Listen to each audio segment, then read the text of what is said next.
It's Monday evening. இன்றைக்கி வந்து நான் லாகின் பண்ணலை. கொஞ்சம் வந்து ஃபீவராகவும் த்ரோட் வந்து ரொம்ப பெயினாகவும் இருந்தது. நல்லா ஒரு தூங்கிட்டு இருந்தேன். சடனாக எழுந்திரிச்சு பார்க்குறேன், பாட்டிமா வந்து எல்லாமே குக் பண்ணுறதுக்கு ரெடி பண்ணிட்டாங்க. என்னடா பண்ண போகிற அப்படின்னு கேட்டால், தக்காளி தொக்கும் கூடவே வந்து இட்லி வந்து ஊற்றிக்கலாம் அப்படின்னு சொன்னாங்க. டே நான் பார்த்துக்கிறேன்டா, ஏன்டா அப்படின்னு சொல்லிட்டு வந்து நானே ரெடி பண்ணுறேன்னு சொல்லி ரெடி பண்ணிகிட்டு இருந்தேன். ஊறுகாய் வந்து மார்னிங்கும் ஈவினிங்கும் நம்ம கிளறி விடணும் இல்லையா, அதனால் கிளறி வச்சுட்டு கொஞ்சம் பாட்டிமா திங்ஸ் வாங்கி வச்சுருந்தாங்க, அதெல்லாம் மட்டும் எடுத்து ஸ்டோர் பண்ணதுக்கப்புறமா நைட்டு டின்னருக்கு வந்துட்டு தோசையும் தக்காளி தொக்கும் தான் பண்ணியிருந்தேன். டின்னர்லாம் ரெடி பண்ணதுக்கப்புறமா ஒரு கஷாயம் போட்டிருந்தேன். அந்த கஷாயம் பவுடரில் என்னென்னலாம் இருந்துச்சுன்னு எனக்கு கேட்காதீங்க, எனக்கு தெரியாது.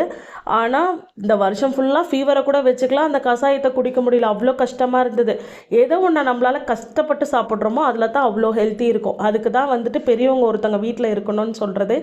எவ்வளோ கேரிங்காக இருக்காங்க பாட்டிமா. எனக்கு ரொம்ப சந்தோஷமாக இருந்தது. நீ உட்காருடா, நான் பார்த்துக்கிறேன் அப்படின்னு சொல்லிட்டேன்.